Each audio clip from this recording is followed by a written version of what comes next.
Oui, volontiers. J'ai eu la chance de pouvoir tenir cette conférence de presse avec Éric Piolle sur effectivement une problématique qui est déjà ancienne sur la qualité de l'air dans la vallée de l'Arve et surtout sa dégradation. Rapidement, un petit historique. En 2002, a été constitué via des lois au sein du Code des transports le FDPITMA. Alors c'est un nom un petit peu curieux, mais qui veut dire Fonds pour le développement des transports intermodaux dans les massifs alpins.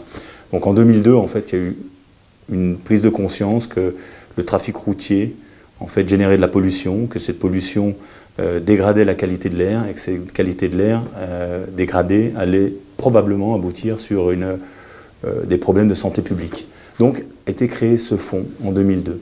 Entre 2002 et 2012, comme le souligne la Cour des comptes dans un référé qu'elle a déposé auprès du gouvernement, ce fonds-là n'a rien fait, alors que la qualité de l'air continuait à se dégrader.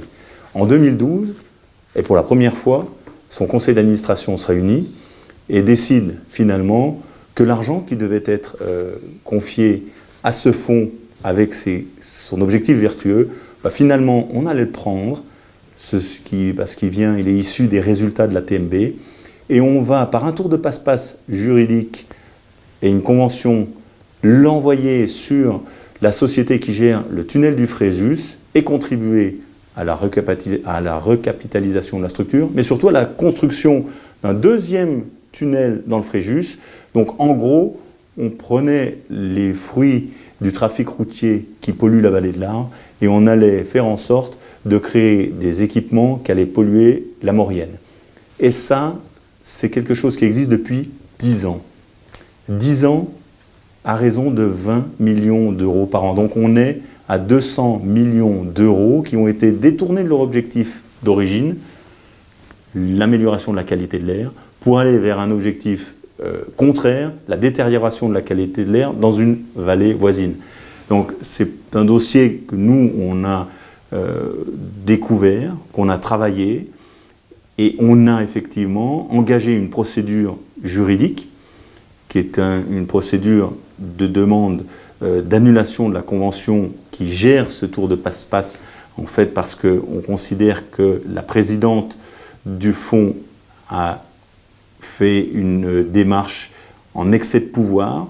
Donc on a déposé début novembre cette requête devant le tribunal administratif de Paris pour que cesse ce scandale qui dure depuis 20 ans, 200 millions déjà détournés, et si on a la convention qui s'applique jusqu'à son terme, le butin représentera 760 millions d'euros.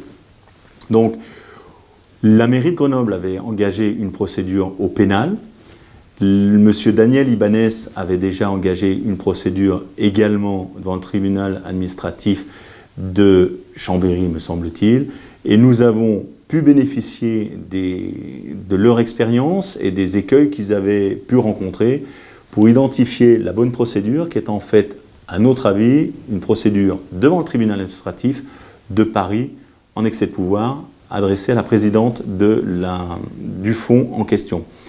Ceci étant, avant, on avait purgé tous les recours amiables sur ce sujet-là.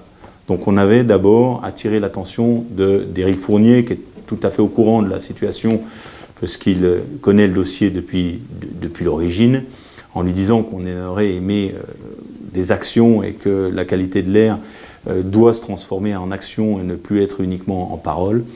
On a ensuite attiré l'attention du ministre de l'économie et de la transition énergétique, donc Mme Barbara Pompili, qui n'a pas donné suite à notre demande. On a ensuite attiré l'attention et purgé également les délais de recours gracieux auprès du ministre des Transports, Jean-Baptiste Djebari, lequel a reçu également dernièrement, et suite à notre conférence de presse, une lettre co-signée par l'ensemble des présidents des communautés de communes de la vallée de l'Arve. Donc c'est une bonne chose, peut-être qu'on va avancer. Et une fois qu'on a eu purgé tous ces recours gracieux, il ne nous restait plus que la voie judiciaire. Donc on a déposé cette requête devant le tribunal administratif de Paris pour essayer de faire en sorte que cesse ce scandale et que ces 20 millions aillent finalement là où ils devaient aller, c'est-à-dire une recherche de l'amélioration de la qualité de l'air avec des transports intermodaux développés. Alors qu'est-ce que c'est que ces transports intermodaux? En gros, ça veut dire que le tout routier pollue et ce n'est pas une solution satisfaisante et d'avenir.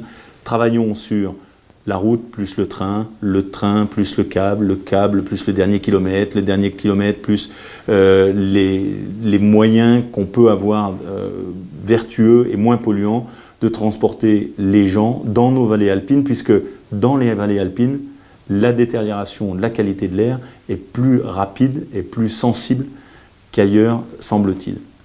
Alors, on a fait de notre côté cette action qui fait un tout petit peu écho à l'inaction qu'on a pu avoir depuis 10 ans de nos politiques successives, parce que au-delà, on peut le regretter, de ne pas avoir rejoint un Grenoble ou un Daniel Ibanez déjà dans les procédures qu'ils avaient engagées en 2014 pour l'un, en 2017 pour l'autre.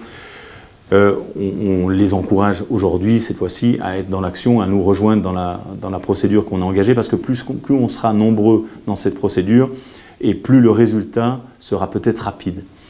Et c'est une action, pourtant, elle est caractérisée, parce que moi je regrette régulièrement de voir successivement nos élus locaux qui viennent, qui regardent cette espèce de nuage un peu bleuâtre qui enveloppe la population de la vallée. Ils font la moue et puis ils passent à autre chose. Alors qu'on a aujourd'hui une situation scandaleuse vis-à-vis des petites mains, il faut le prendre à bras le corps et chercher des solutions. Après, on a tous les sujets où, cette fois-ci, ce sont peut-être nos députés de Haute-Savoie qui devraient peut-être prendre le flambeau. Aujourd'hui, on a une absence totale de connaissances juridiques et des définitions juridiques des seuils au-delà desquels l'incidence de la pollution, et notamment des microparticules, sur la santé publique est reconnue. On s'en base simplement des recommandations de l'OMS. J'aimerais qu'on ait des députés qui prennent le sujet à bras-le-corps et disent « nous avons besoin de légiférer pour définir ces seuils de façon à pouvoir avoir une vraie politique active et ne pas s'en remettre à régulièrement communiquer des données qui vont être respectées, non respectées, mais sans aucune incidence. » Donc voilà ce qu'on a fait, voilà ce qu'on attend. Les sujets et les solutions existent. Les associations sont nombreuses à travailler sur des sujets qui soient scientifiques, qui soient techniques, qui soient environnementalement vraiment talentueux. On a des gens qui ont envie, et l'argent est là, puisqu'on parle quand même de 20 millions d'euros par an, et ceci déjà depuis 10 ans, donc 200 millions, comme je l'ai déjà dit auparavant. Donc voilà où on en est, David. Nous, on a engagé la procédure. On aimerait que le plus de requérants nous rejoignent, sachant que ça peut être une association, ça peut être des personnes physiques qui peuvent nous rejoindre dans la procédure, et plus nombreux on sera à être qualifiés de requérants, plus la procédure sera peut-être écoutée par les tribunaux, et peut-être même avant par les pouvoirs publics, pour finalement atteindre le but recherché qui est améliorer la qualité de l'air dans nos vallées pour éviter un problème de santé publique. Voilà rapidement, c'est un sujet qui est compliqué, mais voilà ce que je peux t'en dire.